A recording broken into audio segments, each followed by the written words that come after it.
আসসালামু আলাইকুম। আশা করছি সবাই ভালো আছেন। তো আজকে হচ্ছে আমি সবসময় দোতলা বা বেডরুম, ড্রয়িং রুম কাজগুলো করে থাকি, ওগুলো আপনাদের সাথে শেয়ার করি। তো আজকে ফার্স্টে হচ্ছে নিচতলার ড্রয়িং রুমটা একটু গোছাচ্ছিলাম, তো ওইটাই আপনাদের সাথে শেয়ার করলাম।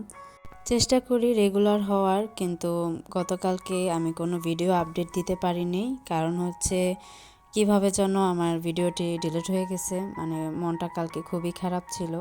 শুধু আমিই না, আমরা যারা এই ইউটিউবে কাজ করি সবাই অনেক কষ্ট করে ভিডিও এডিট করি। সেই ভিডিওটা যদি ডিলিট হয়ে যায়, এর মতো কষ্ট আর কিছুই হয় না।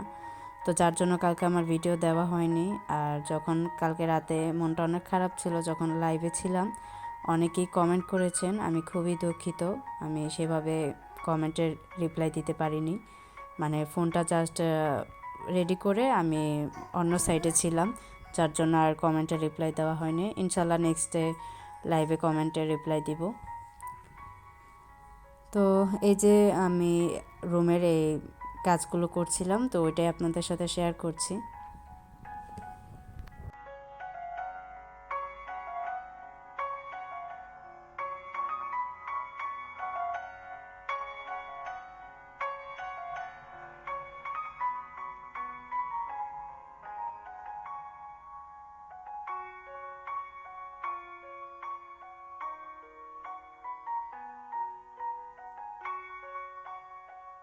এমনিতেই ছোট দিন, তার উপরে আবার শীতকাল, সব কিছু মিলিয়ে কাজ করতে একটু কষ্ট হয়ে যায়।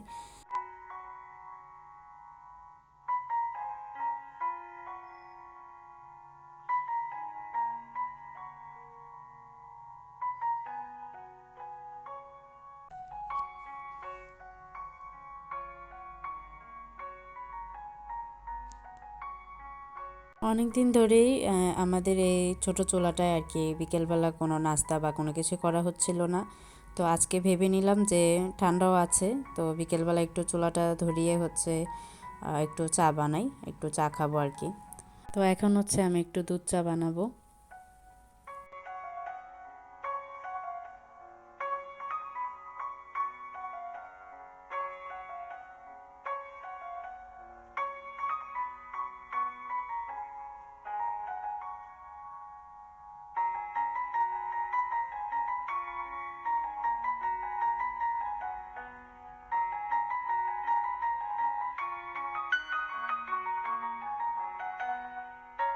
তো এখানে এই যে আমাদের চা বানানো শেষ। এখন হচ্ছে পাতার পিঠা আর কি, যেটা আর কি আম্মু কাঁঠাল পাতার শেপটা দিয়ে যে পাতার পিঠাটা আর কি বানায়, সেই পিঠাটা ভেজে নেব।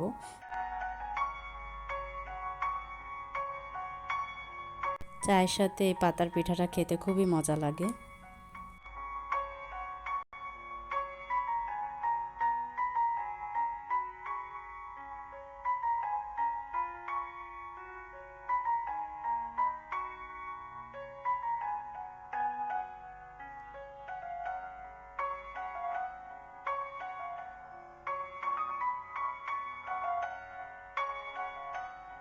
তো দুদিন যাবৎ মাসাল্লাহ ভালোই রোদ উঠছে। রোদ উঠলে কিন্তু কাজ করতে বা রান্না বাড়া বা খেতে সব কিছু করতে কিন্তু ভালো লাগে।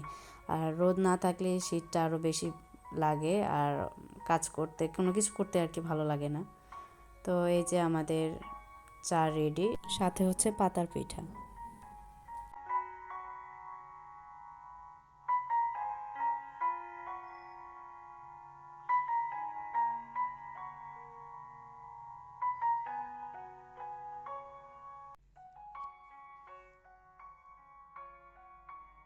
তো জানি না আপনাদের কাছে কেমন লেগেছে, কতটুকু ভালো লেগেছে। যদি ভালো লেগে থাকে অবশ্যই লাইক শেয়ার কমেন্ট করবেন, এবং যারা এখনও আমার ভিডিওটি দেখেননি, আজকে প্রথম দেখছেন, সাবস্ক্রাইব করে আমাদের পাশে থাকবেন।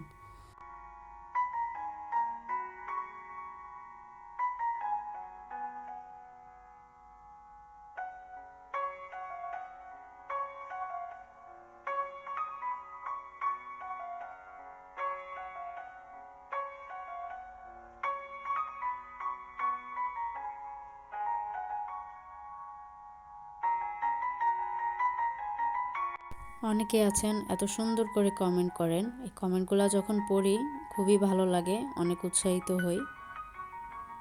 তো এ পর্যন্ত সবাই সুস্থ থাকবেন, ভালো থাকবেন, আমার পরিবারের জন্য দোয়া করবেন। আপনাদের জন্য অসংখ্য দোয়ার ভালোবাসা রইল। আল্লাহ হাফেজ, আসসালামু আলাইকুম।